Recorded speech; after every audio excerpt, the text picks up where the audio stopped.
We're talking like live sound though, right? Yeah, live events, live. Like here's a mic. They pick up the mic, and then by the time the mic hits their mouth, the mic has to be on, ready, on, boom. Like. But What you is don't that? want to. You don't want to. You don't want to. You don't want the mic on by the time they touch the mic. All right, talk about this a little more. Actually, You tell us a know? bit about this. Yo, you're the first live engineer I've talked to on this channel. Break us down what it's actually like to be there, because that shit hasn't changed much to this day. No, it hasn't. Not at all. It's still the exact same.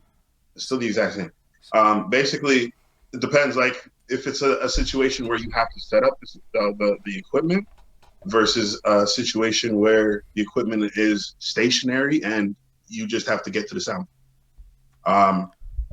You also have to end up arming amplifiers and things of this nature, like turn on the system. Like What is you have to turn on the system in a way where it doesn't pop, because it could pop. If you got to turn on the system, then you got to turn on the speakers after.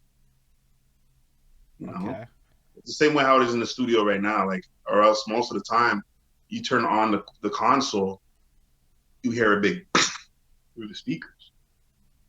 I didn't even know So that. Oh, I guess because the power's coming in, so there's like a surge of power that runs through shit. exactly, I'm Okay. talking about more analog gear now. Right, right. You know what I'm saying? All the digital gear is all through the computer. It's all easy peasy. You know what I'm saying? You turn on the computer, your preamp turns on at the same time. USB. Back then, it was not that. It was to the wall, everything.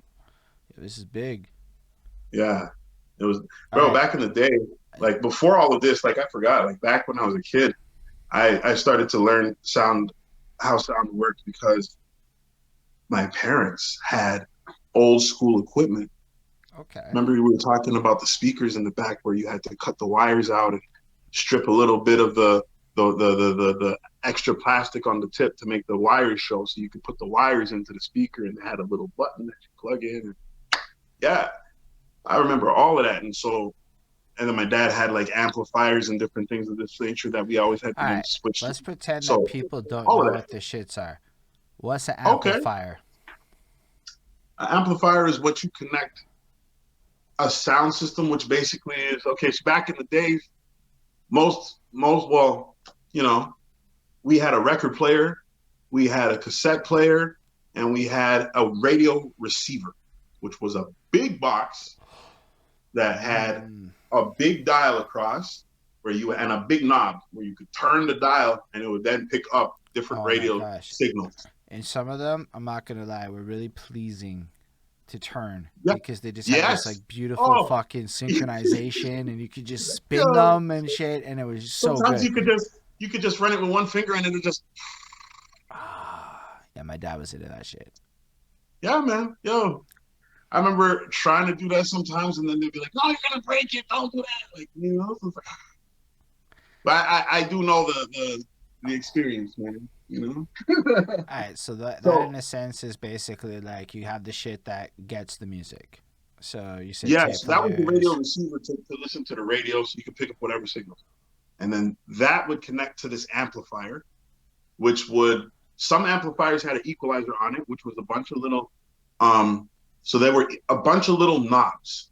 Like some of them would have like 24 little knobs, and on it would have each different frequency that it would manipulate.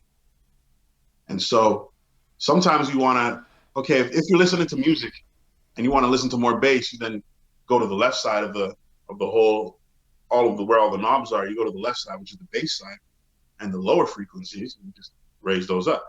Now, we were never allowed to play with that. Are you crazy? I would blow the speaker sometimes. Like they can, it's so crazy because we used to listen to CJD so much that like they can hear if you manipulate it with the amplifier. They can hear that.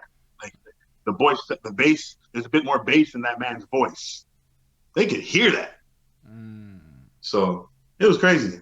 It was crazy.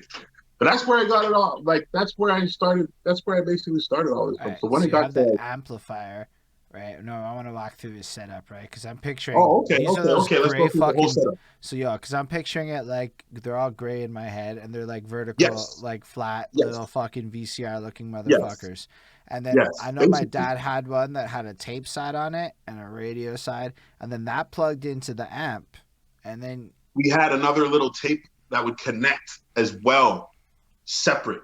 And we weren't allowed to use the tape player that was on that receiver because, well, you know, that keep it running for as long as possible without having to fix it. Right. So we had another external tape player that connected, and there was different, and you always had multiple connectors in the back for you to be able to plug different things and switch where the source is coming from. All right. Okay, I'm picturing this. That was like that's like a home mixer. So question, where do the speakers connect to? Speakers connect directly to the amplifier. The amplifier would have those same slots where you would strip the end and cut off a piece of the wire. They had the same slots that you put them in. And then theoretically, so that's where the speakers would connect. What would you plug your mics directly into the amp, or would mics require additional gear to plug into? At this time, mics were not even a thing for home systems. Okay. Not even. But let's say in a live environment, it's kind of like the same core concept, but with better live Exactly. gear. So, exactly. That's why it was easy for me to understand it. So then where do the mics plug into in a live environment? Is there like additional... In a live environment, microphones connect directly to... So you would have the control board, which would be... You have control boards that are small, 4 channels. Control boards that go as far as 24 physical channels, but each channel splits into 2, so you technically have 48 channels. So would you say a control board is like a live amp? No, a control board is just where you would control the sound. That soundboard would still connect to an amp. All right, so the control board is an additional component that is added for the live environment. And do the mics plug into that? It would be the equivalency of the radio receiver. Okay. So where do the mics plug? The radio receiver is the basic, because you still had extra inputs that you could connect, like the record player, the tape player, things of that sort. So the mics, they plug into the control board?